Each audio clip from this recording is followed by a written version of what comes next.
If you've ever looked at your cell phone bill or your phone bill, you know there's a little line in there for a tax.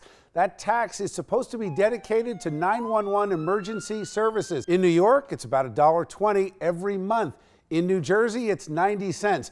Now, here's the problem. New York and New Jersey, not all that cooperative when it comes to dedicating that money to where it is supposed to go. As a matter of fact, in New Jersey alone, since 2004, nearly $2 billion has been collected on that tax on cell phone and phone users, but only about 11% has been dedicated to 911 emergency services. So the FCC and at least one member of Congress aiming to do something about it. I want to bring in our guest for tonight's show, Congressman Leonard Lance from the 7th District in New Jersey. Congressman, welcome to Chasing News. Good to see you. Thank you for inviting me to be here.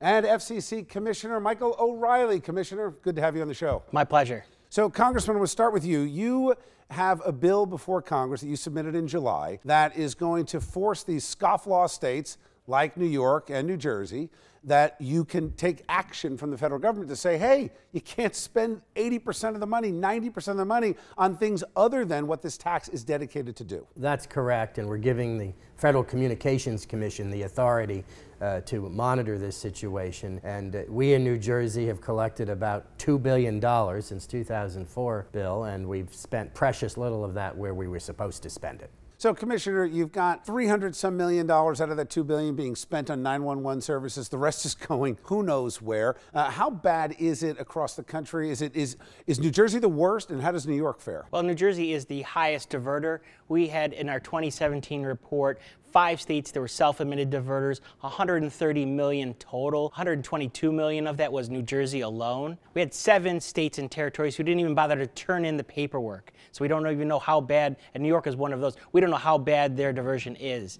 Now, is this potentially a threat to public safety? You've got money being diverted away from 911 emergency services. It seems egregious. Oh, absolutely. Besides deceiving the ratepayers, the problem is what it does to local public sector who answers these calls, the community centers that answer these 911 calls. Those people have less technology than they would had we had modern money going for this purpose. Had the money gone to where it should have gone, they'd have better technology and better ability to serve the public. So, Congressman, I mean, literally lives are at stake and they're playing games with the money.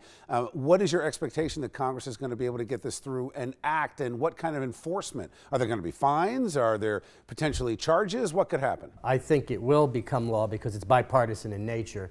My co-sponsor is a Democratic member of the House from California, Anna Eshoo, a very distinguished member of the committee on which we serve together, the Committee of Jurisdiction. So I am hopeful. And then the FCC, of course, will be more involved when this becomes law, and I think that this will mean that states will toe the line. What do you want consumers to know? They're paying that tax. Until now, half of them had no idea. I know myself, I'm going to check my bill tonight just to see where that line is. Anything that consumers can do? Well, I want consumers to know what's happening with their dollars on their entire telephone bill. But here, the dollars should be going to 911, and that's part of my job. And I thank the Congressman for the good leadership he has on legislation, because that's only helped me in making sure these dollars go where they should. Okay, well, thanks for doing what you're doing, guys. Commissioner, good to see you.